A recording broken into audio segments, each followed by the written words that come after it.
All right, I'm Ajane Celestine of Aeon Dream Studios, and this is, Jackie of Aeon Dream Studios.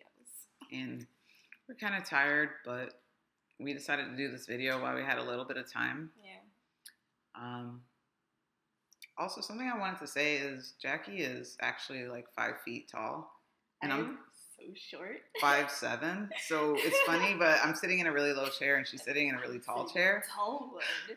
This is how tall people feel whenever they're trying to get on my level. But so it keeps looking like she's way bigger than me when she's actually way smaller. I have all this power in my hands when I'm sitting down in this chair. So the thing I wanted to talk about today was To the Edge of the Sky, because I promised the video. Actually, after I did the last videos, I lost my voice, and plus we were really busy, so I couldn't even do the videos, but we squeezed in a little bit of time here, because otherwise it would have been released like a week later.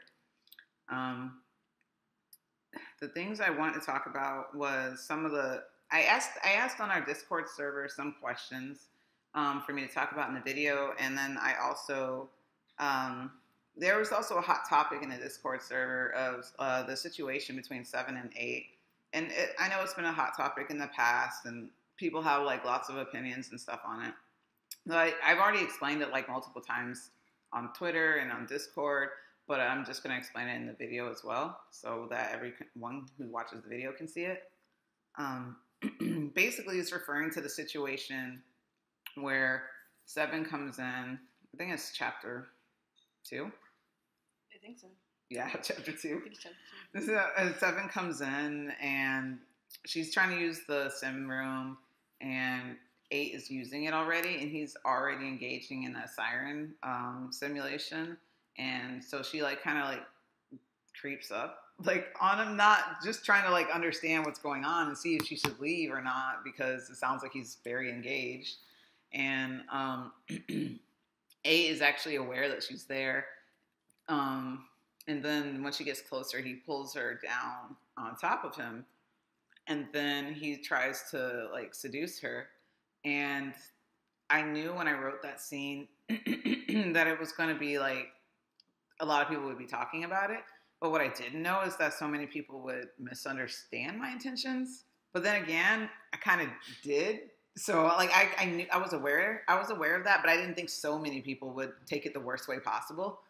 But even still, like whatever way you decide to take that scene, I feel like that's valid. The only interpretation that isn't valid is thinking that I approve of that action that he did just because I put it in the game. Like if you want to think of it as like, oh well, 8 was bad for doing that, that's fine. If you want to think, well, he was just making a move, that's fine. Whatever way you think of it is fine. It's just because I show something in a game, in any game, doesn't mean that I approve of it. It just means that I'm trying to show you a situation.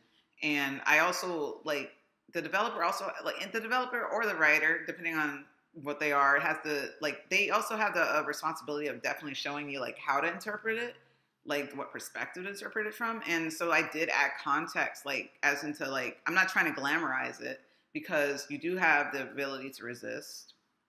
And you do have the ability to like call him out on it in a conversation after, and then 7 actually threatens to like physically assault him if he should do it again. And the conversation doesn't continue until until he promises to respect her boundaries. And then if you do give in, there's also like a punishment, because like 6 interrupts the scene. You don't get the whole conversation with him in 5. You don't. 6 is disappointed in you. And then later on, even though it hasn't been shown yet, like it negatively affects your relationship with 8. So that's a spoiler. But because so many people were so upset about it, I just gave it away. Basically, the game isn't finished. So like when I do something, I put a lot of thought into it. Like I put an immense amount of thought into every decision that I make in my game. And I think about how people are going to react and how I want them to perceive it as well. But at the same time, I try to allow people to have freedom to perceive it in the way they want to. So that's why I give the choice to the player to resist or give in. It's your choice, and it won't end your game. You can still continue. So it's not like I'm totally punishing people for perceiving it a certain way. But I am saying I do give context to the action as well by adding all of those like negative repercussions in it. So I am showing you the way that I personally view it. So it's definitely a situation in which I like don't approve of. But what my main goal was, my intent, as I said on Discord, was I know it's up to the interpretation of the reader, but my intent when I did the scene was to demonstrate the skills of a siren, like what it's like to have a siren attempt to lure you in, and the damaged way of thinking that sirens have, because you get to talk to Aid about all of that. You get to see it through his actions and hear what he thinks. And I knew that some people would want to give into a siren. That's their job. Like, and in the context of the game itself, Seven herself doesn't give in. It's more like she gives into his augs, like the effect his augs are having on her. So it's not like she consciously is like, oh yeah, I'm going to give into this assault right now. If that's how you view it. Some people just view it as him making a move on her. But she's like, she's not gonna. But she personally did not want that at the time. But you can choose give in only because of the fact that you may not be able to. Seven may not have been able to resist his augs, because all of the augs. Actually, this is one of the questions somebody asked. They asked us to describe augs better. Mm-hmm. Like, first, let me get that out of the way. Augs are enhancements to humans, like through mechanical implantation, like through surgery. So they currently, things like augs do exist in the world now. Like usually it's for people who have suffered trauma and stuff like that. Like they can get, like arms and like legs and stuff, and they work to some moderate degree. And there's other enhancements people can get. Like there's people are doing research for like blind people and deaf people. And like in a way, hearing aids are also an aug. It's just not usually inside the body. Like, but they are coming up with ways. So it's like basically like the stuff people are doing now to help people who have impairments would later on become stuff people did casually to enhance their bodies in the future. So it gets to the point where it's almost frivolous, because that's how it always is. Like first something is developed out of need, and then usually some people start like realizing the value in it, and then they start making it for other applications that are less than savory. So like FaZe started to develop augs more because they wanted to use them for their soldiers. Like militaries we already know militaries will use like anything. So that's how FaZe has augs, but it's not that FaZe only has augs. There's also a black market, and there's also a commercial market for it. So that's why Seven has augs. It's not, she didn't get them from FaZe. These are questions that were asked a lot. So I'm trying to explain, like, there's nothing in the game that suggests that you can't have augs if you're outside of FaZe or anything like that. Like, augs are common. They're just a part of their world. Mm-hmm. And augs are just, like I said, mechanical implantations meant to, like, enhance your existing abilities. So in the case of 8 sirens, I think they have pheromones. Mm-hmm. So their augs are, like, kind of hypnotizing, too. I haven't fully developed all of the augs that they will have, but basically, like, his eyes would be somewhat hypnotic, and his voice is hypnotic. He has voice augs, and, like, it's just on a frequency that would be, like, hypnotic and pleasant to the listener. Mm-hmm. And then, like, so he's talking to her. That's why he's talking to her during the event, where, like, he's trying to persuade her. He's also using, like, psychology to persuade her, and he's trying to use his attractiveness to lure her in. And so and then he's also got pheromones, which are, I would recommend them looking up if you don't know what they are, but basically they're altering her hormonal response to him. So it's like she has all that stuff working against her. And it shows that you could give in. You could just be like, this is too hard to fight. Like, and whatever her motives are up to the player. Like, why she gives in, that's up to the player. But like it's basically that she's physically being like, she's physically under the influence of a siren, so she's struggling. And then if she resists, it's because her willpower broke through, because it's showing that you can resist a siren. And then at that point, it does become dangerous for them because people are angry. Like, so it's literally me trying to show the situation of a siren and their victim. So I hope that answers everything for everybody wondering about my intent for that scene. And again, I just want to say that I'm not trying to, just because I show something in the game does not mean that I approve. I'm trying to show, we want to show realistic worlds. Like, it's much more interesting when stuff feels real. So even though it's like fake stuff is in there, like the fantasy elements and sci-fi elements are in there. Like we want to show real situations because life is not always nice. Yeah. And the jobs that these people are doing, we're trying to show you that they have consequences and how would it feel to be their victim and stuff like that. Like, and the funny thing to me is that like nobody came and talked to us about the fact that Seven got stabbed. Like nobody had a problem with that. Like I would assume that's also traumatizing. Seven got stabbed. She almost died. Yeah. She almost died, but no one said anything about that, which was surprising. And then someone was, shot in front of 5, which resulted in a mental breakdown. Very few four people killed him. Talked about that. So like some people were like, "Oh, most people were just hurting for 5." 5. Yeah, like, "Oh, I just want to protect 5." And that's because a lot of people they have this like very black and white mentality regarding what's going on. So it's like you're against the people that I'm with. You're the enemy, and so like if anything happens to those people, then they don't care. But like the thing is, they're still people. Like that, and that's the mentality that 5 has. They're still people, and people shouldn't be dying like that. And then, like, also, I guess it's because 8 is a teammate that people felt like people who viewed it in a negative way felt that that was a bad thing to do. And it's like I said, it's totally valid, but that's part of the fiction. That's part of the story. You can feel like when you see a bad guy do something on TV, you're going to feel negative about that. Or like something you view as bad, but somebody else might be like, well, that was completely valid reaction considering this and that.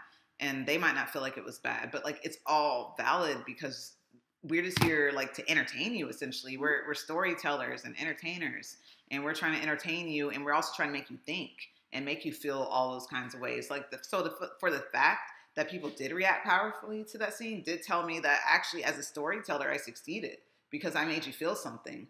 And I just, the only thing I wanted to clarify was that doesn't mean that I approve of what's in the game. Like personally, I'm just writing about situations that could happen within the context of the story. Mm-hmm. So that's it for that. Now I want to answer some actual questions that we got on the Discord when I asked people questions for this video. Yes. Also, hopefully they can hear you because you were talking low earlier, and I don't know. So make sure you speak up when I'm you do really speak. Tired. I know you have to hang in there. Yeah. And I don't know if it's hearable, but there's ambulances. That necklace is so pretty. Thank you. It's a dragon. Yes. Everybody is a dragon. Very lovely dragon. We really love dragons. We love dragons. There's a little dragon plush in the background. The squish right there. This, right, yeah, and then I have a dragon upstairs. Yes. So the questions are from Lunex7 on our Discord server. The first question she had was, do the members of Phantom Alpha get to see their family members, or does Faye shut them off from seeing or talking with family? It depends. It really depends. I can't say that much, but it depends. Like, it depends on what their class is, first of all. Like, and in a lot of cases, them going to see their families could put their families in danger. So it really depends. Like, somebody like a Siren could probably go see their families because there's not really anything negative associated. But everyone's going to have that risk of, I'm exposing my family to possible danger. But Faze could theoretically bring their families in and stuff sometimes in a safe way, but it's still a risk no matter what. Because so I don't want to spoil too much, but that is an issue that will come up within the context of especially some people's backstories in particular. Yeah. And it's kind of like the military, but I guess if you're like if you're literally, it is the military basically. It's Olympia's military. And Faze is the special ops of it. So it's like, super secret. Yeah, it's like extreme. So it's like, it's not impossible, but yeah. Mm-hmm. At what age do the teams like Phantom, Alpha, and Beta get to retire? They don't usually retire. They don't usually retire. They generally it's kind of for life. Oh my gosh! Retire. Can you get that can out? of my cat Sky is currently knocking around an empty can of food, and it's making a lot of noise. So I'm sorry if the mic picked that up. Um,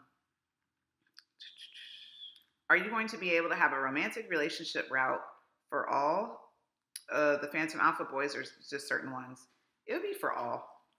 Like right now, it's only in premium. I don't know if that decision will continue later on, like in other seasons or not, or if I'll ever release some of it to free, or how I'm going to do that. But it definitely would be all. Like, I mean, everybody deserves to have their bias or their bay or whatever.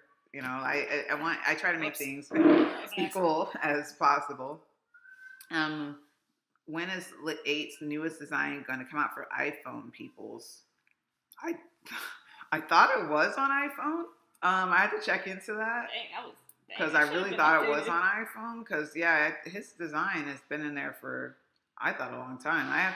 I will check on that to make sure because I now actually finally have an Apple device, so I could actually download the game and check it myself. At the time, I didn't, so it was kind of hard to develop and check. I could only do it through a simulator, but now I'm able to actually check for bugs and stuff on my iPad and stuff myself, so that's nice. And this question is from how should I pronounce it? I guess I pronounce it. It's like Onyxo on the Discord server. She said, "How many endings will be in the game?" I don't know yet because the game hasn't even planned to end yet. Yeah. So I really don't know because we're going into seasons, and I don't know if the seasons will have any sort of endings or not, or if I will just like have it all canon and then you go to the next season until the game finally ends one day. But yeah, the game's running indefinitely. Basically until I feel like I can't tell any more story or until I want to move on to another project. That's why it is on hiatus right now, but if you wait long enough, we definitely are going to get back to it. We worked too hard on this game to let it go like that. We changed the art like 3 times. We got too many plans for this thing. Yeah, there's too many things we can think of, too many ways we can go with the story. The novel will probably be based off of season 1, though, the novel that I'm supposed to write. So it'll be sometime this year, and it'll be based off season 1, most likely, and could be some of season 2. Just depends. But yeah. Then Onyxo Zero or Zero. It's like zeros. Onyxo. Whatever. I'm sorry. I'm really sorry. Will 7 ever think of leaving FaZe and joining Kairos now that her brother's there and they talked about the whole thing? 7 would definitely think about it. Like it would be something that crosses 7's mind, and that's all I can say. Yes, we can't say any more than that. And someone asked if we will ever see Monarch, but wait, that wasn't. Wait, yes, yeah, I think someone asked. I don't know who asked if we ever see Monarch, and I don't know. Right now, I don't know. I don't think so. I don't think so for season 1, but you never know. I don't know. I'm not like against it, but it's more of a logistics thing because it's an animal instead of a human. Yeah, not sure how to introduce the cat, basically. And I've talked about it with the artists and stuff, and we've come up with some ideas. But I'm not sure what will ultimately happen. And just as a FYI, Monarch is based off my cat that was making noise earlier. Yes. He's still making noise. Will we understand why Dr. Park is acting like that? That was another question from Onyx. So, yes, you will. This part is a major part of the story. One day. It actually should. I think it'll come out during season 1. I think it comes out during season 1. Yeah, it should actually come out during season 1. Yeah, because we've already planned the rest of the season, and it's like that's when I really knew we needed to split it up into multiple games or multiple seasons because there's just so much going on. It's a huge part of season 1. Yeah, it's a huge part of season 1. Can confirm that Dr. Park's motives are a huge part of season 1. Sky asked if we could tell you guys a little bit about upcoming characters. Who's upcoming? Oh, everybody's upcoming. Everyone's like, upcoming, yeah, yeah. it's like there's so many characters that are going to be introduced in the last part. There's we already have them by name so far, right? Yeah, we've already released everybody by name and so- sneak peeks of everyone. Yeah. So Kairos is basically all of Kairos is Yeah. almost all of Kairos is introduced. And at the very least is introduced by story name, because Prometheus is the only one that's not going to be like introduced in visually. Yeah. But not right now anyway. But you'll learn more about Prometheus. But so there is. Yeah, he is. In order of appearance, Artemis is making her big debut, and Artemis is Jackie's character. I'm so excited. It's been like a year. Yeah, Over it's a year, been a while. Artemis is making her big debut in chapter 5, and do you want to talk about Artemis a little bit? Is there anything you want to say about Artemis? How much should I say? Well, I guess like maybe like her personality a little bit, like things that you don't like that you don't consider spoilers. Oh, that much. Just spoil a little bit. Yeah. Let's see. She can be kind of strict. She's very serious about her job. She's not like hard body. Like if you fail your mission, then you're a failure. But she does think that mission success is important. So her and Rask actually like share that. They share that quality of like. Speak up. Sorry. I don't know if it's too low. Her and Rask actually share a quality of like succeeding on your missions are very important. But she is like if. Like in her mind, like if a teammate is in trouble and the mission isn't that serious, or it's serious, but like she prefers people not dying. Essentially, she cares very much about teammates, and she does prefer people not dying. But she also, she has like this, like you have to have like a level of priority when it comes to like your missions and what's going on. Like don't derail your mission for a complete stranger. Essentially, if it's like an essential teammate, then that's a totally different story. Like then it's like a gray area for her. And her role in the I was gonna say company. Her role in the organization. In the company, yes. Kairos is just one big weird company.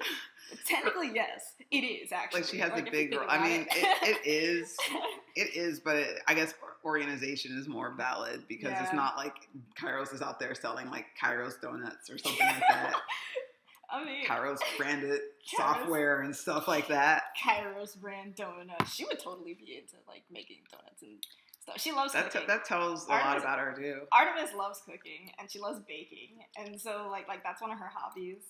And Artemis is like really important in general in the organization, but she's been so low key because of events. And because of events that directly happen in chapter 4, it directly affects Artemis's role in the organization, but I won't spoil that. Oh man. But yeah, and then so basically exciting. Artemis will show up with Icarus, who is her partner.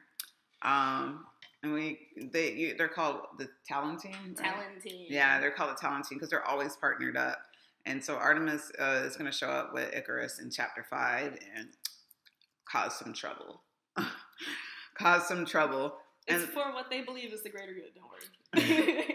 And then there is, I guess the only one left. I think High Priestess is shown before, just like either Vesper. I don't know exactly which order, but it'll be High Priestess or Vesper is the next shown after that.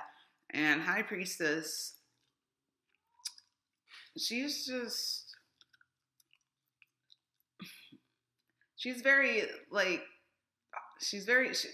very strong in what she believes, and she understands that her intentions and stuff will be misunderstood, but she just doesn't care about that. She cares about doing what she believes is for the like she said with Artemis, for the greater good. And she's very reserved, very focused, has very strong willpower. She's like the type to meditate by herself in front of a pool for hours. She does that. She's very much focused on improving herself as like what Kairos needs in order to achieve her goals. And so yeah, she dresses very. That design is just I came up with the design, and so it's probably going to sound like I'm patting myself on the back, but I think the design's really beautiful. And the way that Dominique or Dow Art drew it for us, she also drew an alternate costume, and I just loved it like so much. 2 or 3 alternates because she got so excited, and they looked so beautiful, and we were all torn on them. So yeah, so her outfit, her aesthetics and stuff will be pretty. I mean, I think people will like her outfit a lot, her design a lot. It's so pretty. It suits her personality and her character and what she stands for and all that stuff. One thing about her that I guess I will spoil is that she uses a type of sword. She uses a type of sword. I don't know exactly the details on it, but it's going to be a type of sword. Yeah. In addition to other stuff. Yeah. But I feel like her sword is very famous in Kairos just because it's just iconic. Iconic looking. So that's cool. Like, the sword. We get to see the sword. So yeah. So I mean that and that tells you a lot. Her class is Crusader. So that should tell you a lot about her. And then the next character is Vesper, and Vesper is who I predict will be a fan favorite because I think it's very hard not to like Vesper. Vesper's already one of my favorites. Yeah, Vesper came out very strongly on their own. Vesper is androgynous, but they came totally out of my this. I wasn't planning Vesper. Vesper wasn't supposed to be there. Vesper demanded to be there, much like 10. That was like 10.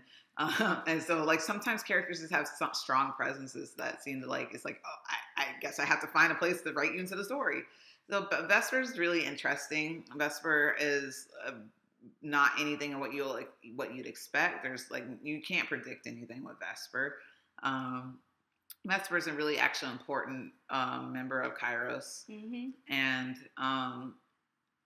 Vesper, let's see, one thing I would say about Vesper is that, Vesper is the originator of the Arbiter class. So if you look up Arbiters, you'll understand more about Vesper. Vesper just has a really cool backstory. I think everyone will be really, really excited when, I don't know if you'll get to hear the backstory right now or in season 1, maybe some hints, but Vesper is just, Vesper is such a huge part of the whole story, and Vesper's good.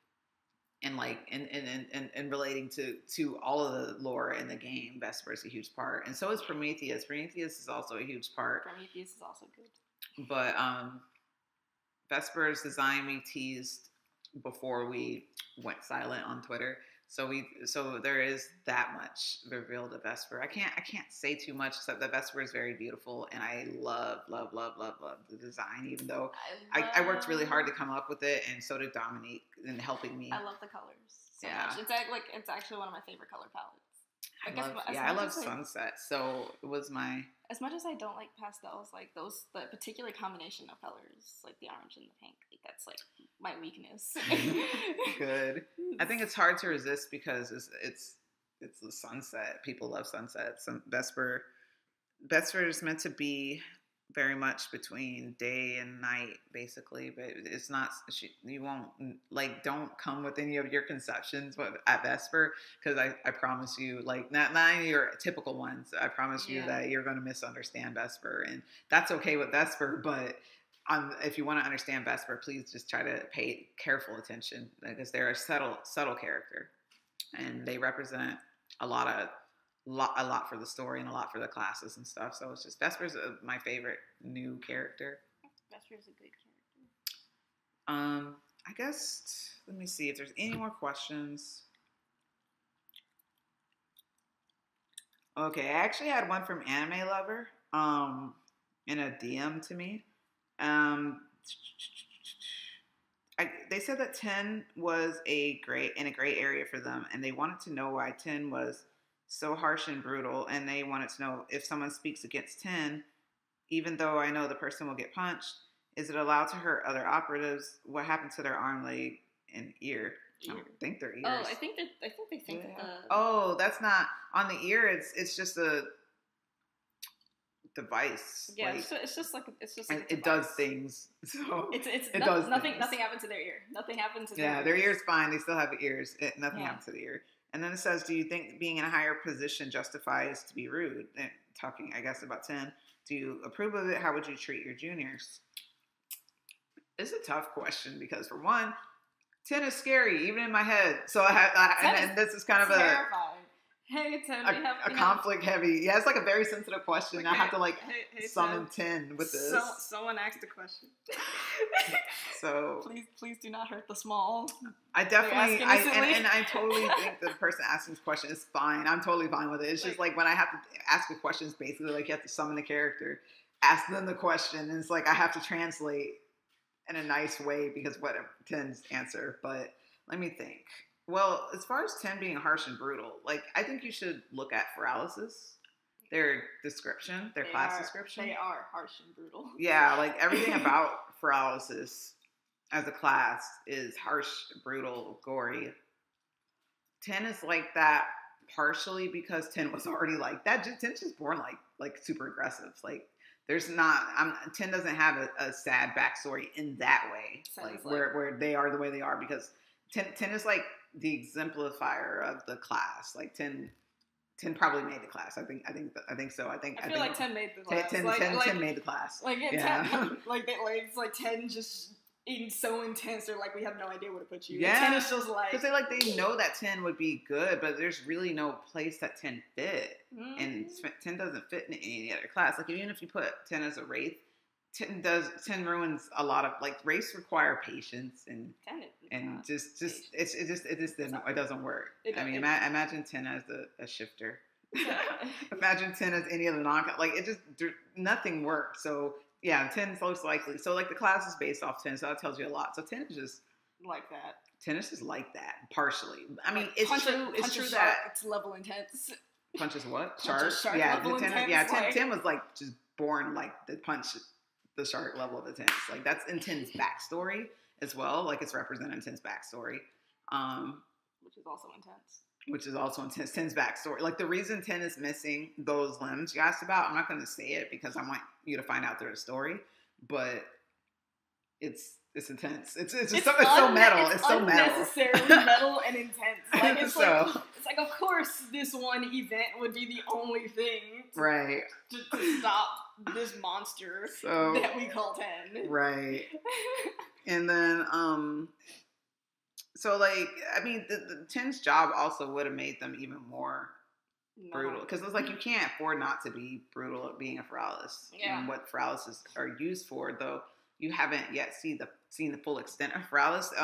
10 actually will demonstrate a little bit more of 10's behavior in chapter 4. You see a Feralis on the field, you better hope they don't.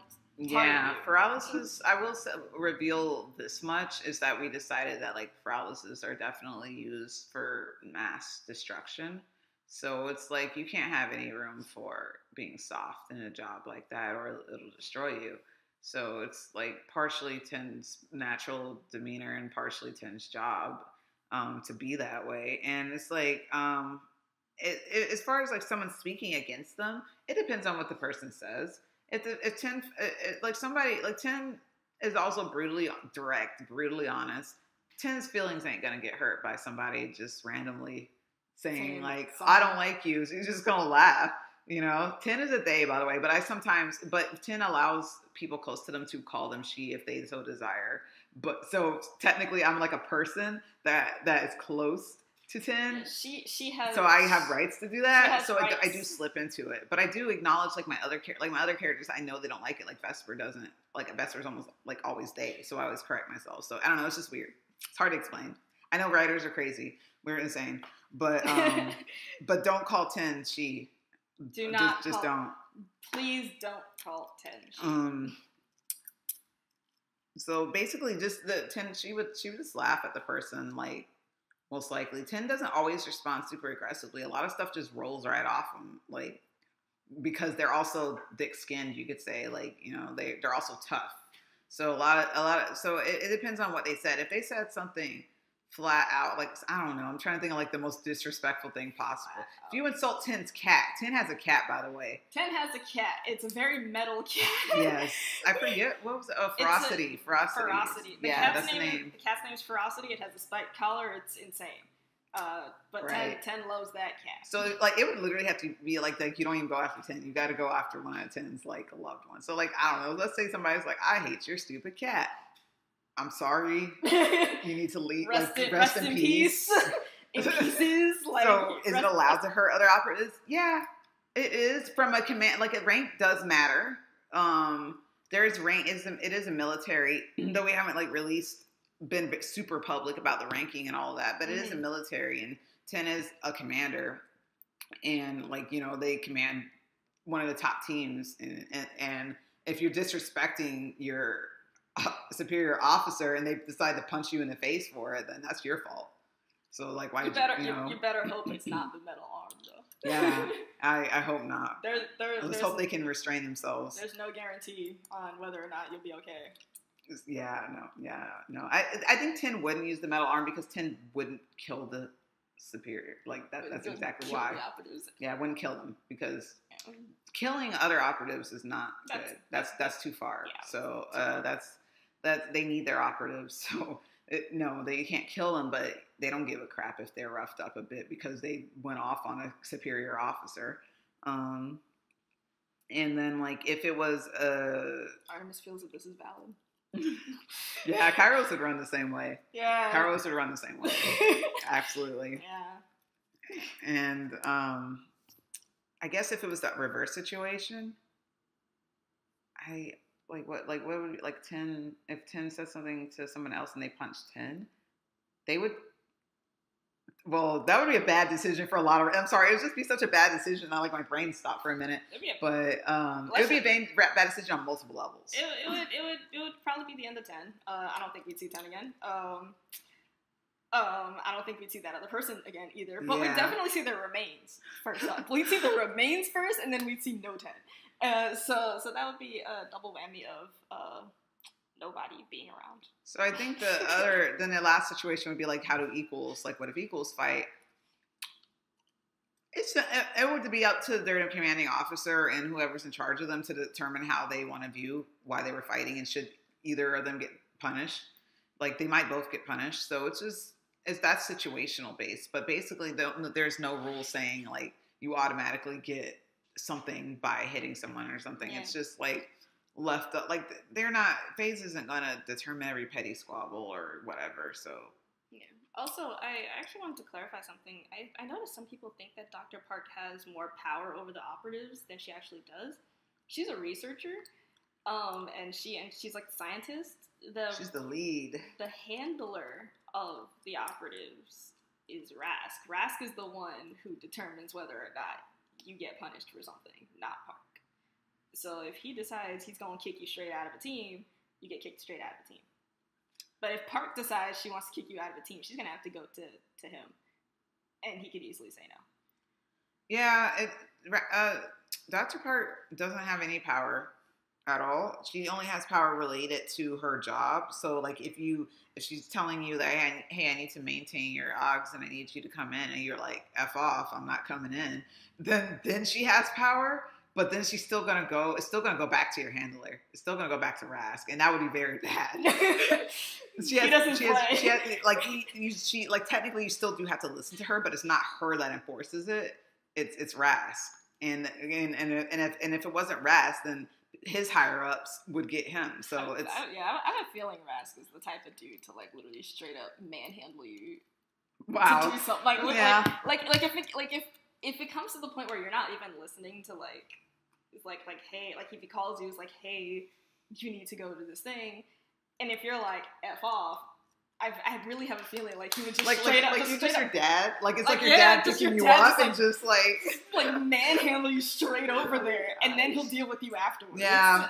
I mean, it's not a good idea to disobey, and the military especially not the special ops in the military, where disobedience can mean a difference between life and death. Like, we demonstrated that several times, like with Seven. Like, Seven, if you don't listen, spoiler, you if you don't listen, what four dies because you didn't listen to him, because obedience is needed in phase. It's not me saying you should be obedient. It's the game saying this is the experience. Like, this is a more realistic experience to how it would be to be in here.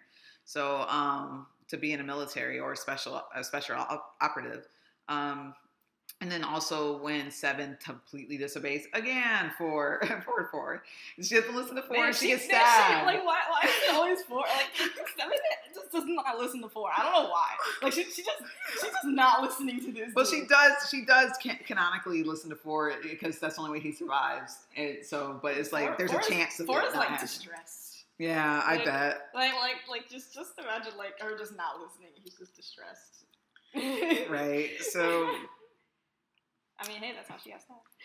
Yeah, exactly. That's how she's stabbed, because she wasn't, and that's why Dr. Park and Rask chewed her out, because she didn't listen. So that's a huge part of phase. I feel like, I mean, in Kairos, there would be times where you could be left to make your own decisions, but there's times to listen to, like, but those would be very specific times where they'd be like, hey, you need to make your own decision. I trust you.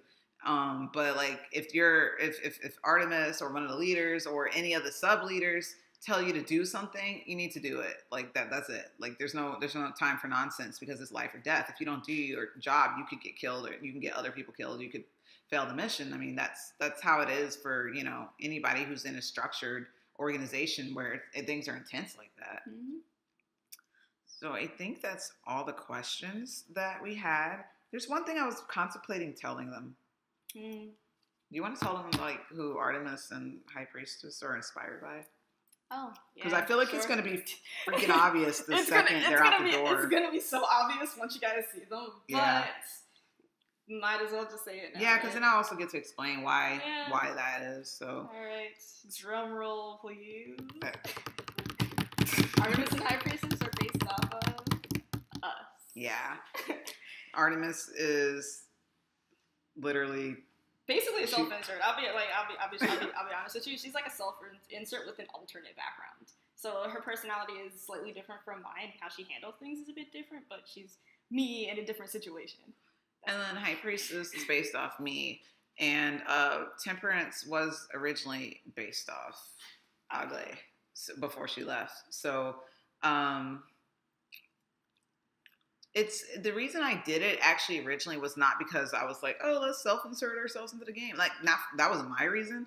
But in fact, we struggled a lot with the decision at first because we felt uncomfortable with it. But it was actually because the game was originally based off BTS and they were real people. And we thought, first of all, we were like, there's too many guys in this game. We need to balance. Like, what would the enemy be like? They should be balanced. Yeah. Like, there's too much. Like, there's 7 guys, and then any additional guys in phase. So it was like, when I thought of the enemy, I naturally thought, let's balance this cast out with females. And then I thought, at the time, since they were based off real people, I thought I wasn't sure of our ability to be able to create compelling antagonists that were as deep and rich as real people are without being actual real people. So I literally was like, well, where can I get females that are real people that I can base these people off of? That we know well. That we know well enough to base. So then I was like, oh, crap. Oh, okay. So then I introduced the idea to the staff at the time, this is way back. This is back. Beginning in 2018 or into 2017. This was in the end of 2017. Yeah. The end of 2017. And mixed reactions because they weren't sure, like, oh, we don't want to seem like we're self-inserting. I mean, even though we would be self-inserting, but we're doing it for the sake of the story rather than, because we could have put ourselves in any game. Mm-hmm. But we want to because we make it the games. But so that's not our reasoning. But it was really just to create... like we did think after a while, we did start to think, well, that'll be cool too, like a piece of ourselves that's in the game. And people could get to like know us a little bit better as well, even though it's not exactly us. It's us. It's like inspired off of us and then changed into a character, like just like Phantom Alpha was based off of BTS. So it's like basically people came around to the idea and they're like, oh, sure, fine. We'll design each our own characters and then we'll try to give a piece of ourselves to those characters and they'll be based off of us and we'll each write our own character. And I hope that it leads to really complex interactions because it's the first time I've based it off real people. And I don't think that our characters, our supporting characters, are lacking or anything. It's just a lot easier when you need to create a lot of people. You need to create a lot of people that equal to base them off of real people. And to be honest, almost everybody is based off someone. Like everyone in real, like writers don't even know it, but they're usually basing them off of real people that they can't remember, that they've known. Like the characters don't come from nowhere; they come from personality traits. Pieces of like different people that you know. Like the inspiration for Vesper is a person that we both like. Let's see. How do I word this? I don't know what you're trying to say. I know what you're talking about, but I don't know what you're trying to say. Vesper's inspiration is somebody who has like visually impacted us for a while. Now we use them as an inspiration for Vesper. And then there's obviously the Kairos, and there's the Kairos leaders, and then there's Artemis. Basically, we did the same thing we always do, except for it to a more intense degree, because we wanted to have it more realistic. Like realism was what we were going for. Oh, I remember someone asked me a question just now, like just before this video. Really? They said, about 7. About 7. They asked where I got, I think, how I made 7. Oh, the design for 7. I don't think it was just the design. It was definitely inspiration. No, it says inspiration, so that's more vague than design. And that was Monster on the Discord. What was your inspiration for 7? It was really complicated because I put a lot of thought into like everything you guys are finding out most likely. So for 7 was one of the most complicated characters I've conceived because I thought about like at first she was conceived back when the game was a BTS tribute, and I thought about what kind of character should represent ARMYs. Like, how can I possibly represent such a global culture in one person? Mm-hmm. How can she be relatable to so many people? Like, how, I was like stressing over that. So it was really hard because it's not like normally I just get to make a protagonist and be like, this is your protagonist, like, and then you play. But like, I had to really think about like how to make her relatable and likable to so many people at that time. And so the first thing I did was decide that she should be like brown, like miscellaneous brown like us, I guess, because we happen to come from mixed ethnicities. And so I started to, and I thought she should be mixed ethnicity because literally we're trying to represent so many different ethnicities.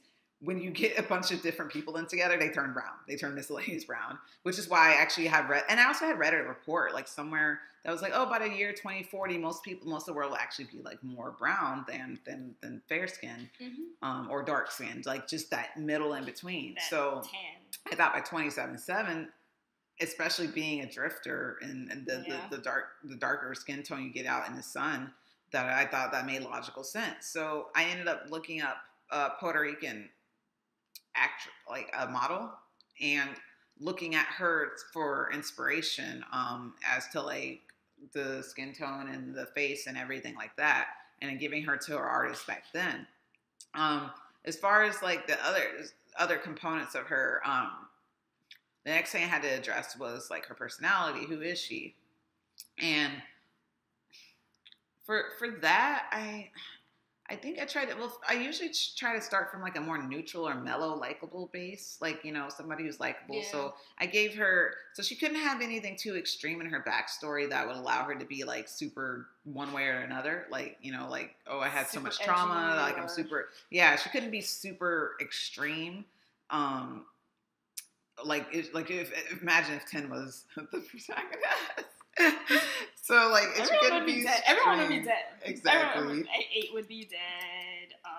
Yeah. Ford would definitely be dead. Icarus would be dead. Everybody be dead. Everyone would be So dead. it's like you can't have someone extreme, and that wasn't going to be the kind of person that could help the people to help the team, to the Phantom Alpha team, because I knew the kind of people they were, and who they were based off of, and I thought about what kind of people, what kind of girl could help, what kind of woman could help these people, like because they needed comforting from their struggles in life, and so I thought she has to be a comforting presence, a comforting and mature presence, because a lot of they're all young, they're all pretty young, and they all have most of them have been at phase for a long time, so they're not really exposed to the world. So I thought we need a worldly person, like a worldly woman, who knows things and can teach them things and has a general so like the opposite of like all of them being a locked in phase, so to speak, most of the time. Like she literally travels.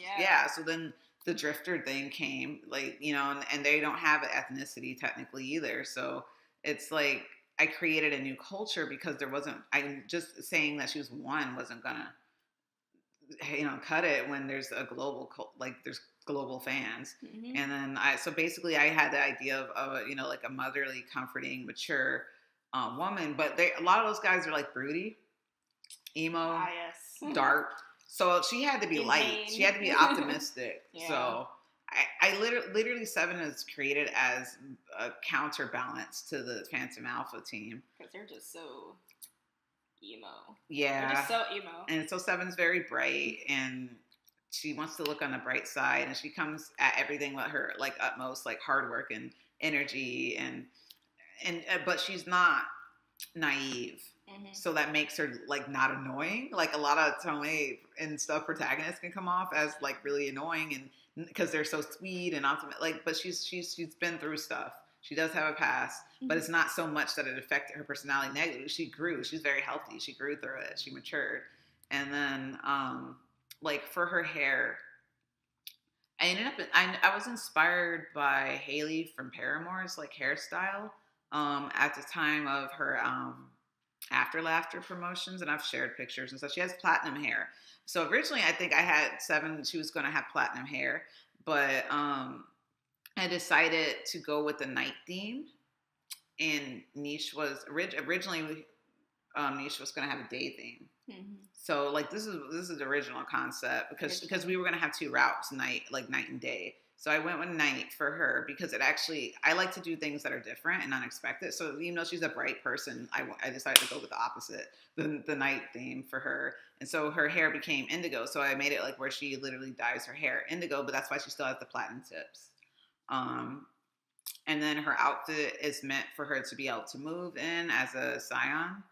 And she still has the scarf around her waist, mm-hmm. It's a gift from her family, from the Drifters, and it's a starry one because she's like her and her brother are associated with stars in their clan. So it's like I put so much thought into Seven that it's hard to explain everything, but it did work because a lot of people have come to me and said, she's so relatable. I really like Seven. I'm so glad that Seven's here for these guys who are struggling, So like I'm very happy with Seven. She's probably one of the, if not the healthiest character that I have, even out of everything I've made. Usually I don't go for healthy characters because, you want to see character development. But Seven does get character. She will. She does have her own plot line. She still is going to continue to grow. That's also why I made her older, because it didn't make sense to have a young girl trying to support all these guys. It's like they would be overwhelmed by all of this nonsense and all of the pain that they've been through as well. She needed those years of experience of like things that she had gone through in order to be able to support that. And additionally too, I like the idea of having an older protagonist because there's so much ageism. Like mm-hmm. people are so prejudiced against age, like they're just so prejudiced. Oh, I'm gonna say right now, Vesper's a lot older than you would think. So I really like when I To the Edge of the Sky is really supposed to. All of our games are supposed to challenge like preconceptions of what people would assume at people at first glance.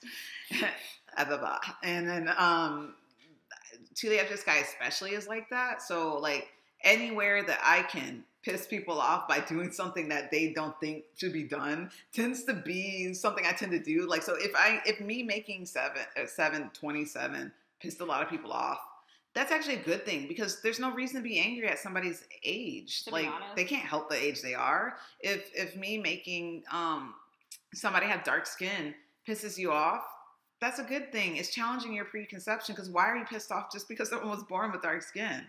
So if having someone be gay or androgynous or trans or whatever, like just like any of that stuff, like if any of that stuff pisses you off, it's like good because it should be challenging what you believe and think because I want you to see that these are people too. Like these, like I want you to get to know people. Like because if you have things, personal stuff against those kinds of people, then it probably means that you're not getting to know those kinds of people and not fully seeing them as people. So it's my responsibility. That's how I see it anyway, as a creator, to expose you to those kinds of people. So you can start seeing them as people. Right, exactly. So like same thing with her weight. Like she's like, I don't know, like I don't even remember, like between 150 and 160 pounds. And it's pure muscle. But people got mad at it. Like muscle is heavier than fat. Like, exactly, it's fat, heavier and slimmer. Dense. Like just look it up. Fat is bigger and like it like literally is bulkier, is uneven. Muscle is compact, dense, heavy. And Seven literally has like no body fat because she's a drifter. Like they could barely eat and they're always walking and stuff. And she was always training and stuff. So, but she bulked up through like this girl eats meat. Yeah, she eats meat. She's a big eater, but she bulked up because she wanted to be stronger because she wants to protect people. So like she didn't care what people thought of her weight or whatever, but she wanted to be strong. So it's not that she sits around getting fat and or whatever. It wouldn't suit her job or her backstory for that to even be the case. But she's gonna sit there and she's thinking functionally, I'm going to bulk up, and she likes to eat meat. So it's like she's a fighter. She's a physical fighter. It doesn't help her to be thin. So it just didn't make sense for her to be like really thin and wafy or whatever like that. Which isn't to say that there's anything wrong with being thin and wafy. It's just not right for Seven's character. What I do, I just try to do what makes sense for the character. I don't try to take in people's preferences or anything like that. I try to do what makes sense for that character. I don't even put my own preferences in too much at all. Like the way I choose to do it is still influenced because of course I'm the artist. So it'll influence a little bit, but I still try to put character and story first all the time. And then also like I said, challenging people's beliefs and trying to teach them something and trying to show all these social issues. Like those are my priorities, not freaking people out or just making them mad. If I'm trying to make you mad, it's because if something I do makes you mad, you have to figure out why. Because I'm not trying to make you mad like just for the sake of doing it. I have no reason to do that. So you have to think about what is it in my head that is making me mad about this. I want people to think that. So everything I do has a lot of thought. And I hope that this explained a lot of things for people. Yeah, and the interesting thing about Seven's weight, even though it was such a hot topic for some people, there were a lot of athletes who actually came in our DMs and thanked us for putting her weight as something realistic. Right. So because athletes get called fat and stuff, like just because people don't seem to understand that muscle is heavier than right. They don't understand. Like you're not fat if you are heavy. You're heavy is just how much you weigh. Like fat is something different. So bones, everything weighs something. That's heaviness. So yeah, that helped, and that helped us at that time, like because we were getting like a lot of hate for that and the age thing. But people who were older thanked us. People who were athletes thanked us. There are people out there we're trying to represent. And when you're getting angry over something, that means that at the same time as there are angry people, there's also people who are secretly DMing us and thanking us for the things that we're doing. So that makes it worth it, even if we're getting hate for all of that, all the stuff we're trying to do. And we're trying to change things for those people. So I hope you enjoyed the video. It ended up being like, hour long? Almost perfectly an hour long. Yeah.